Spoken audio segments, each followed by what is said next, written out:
I came to the Netherlands in 1992. And in the Netherlands, in the UK, in Germany, in France, I remember marveling as a woman the fact that I could walk around anywhere at any time of day or night. I invite you now to go to Europe, not as women perhaps, but as men, and you'll be stunned at how that has changed.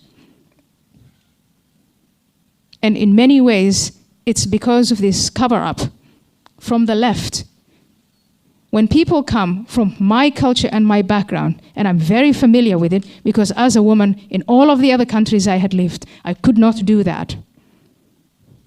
And young men have been taught that they at any time can take women.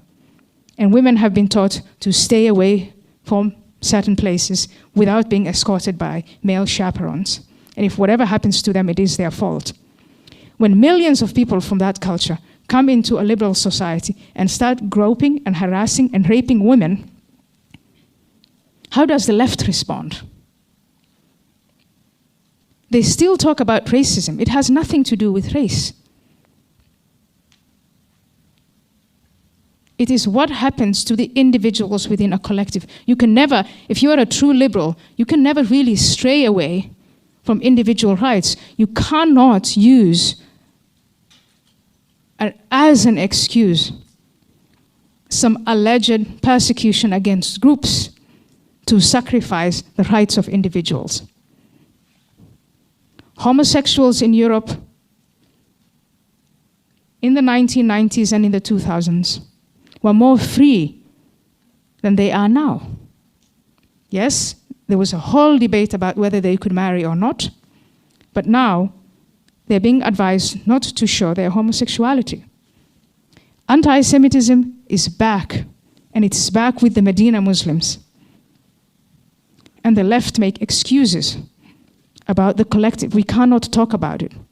I think the greatest dilemma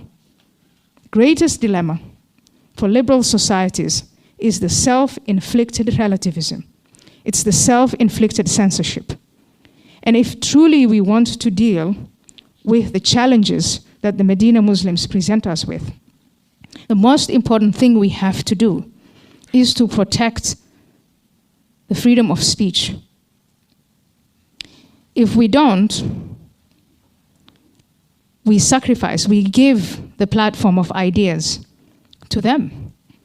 They either silence us by force or we self-silence, and then they win. And so we have two battles. One is to fight that self-censorship.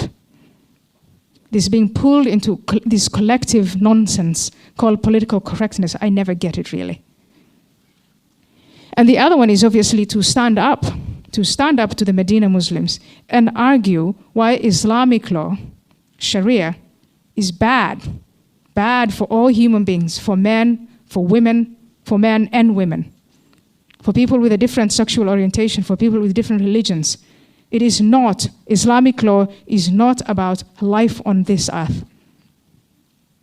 It is about what is going to happen after you die.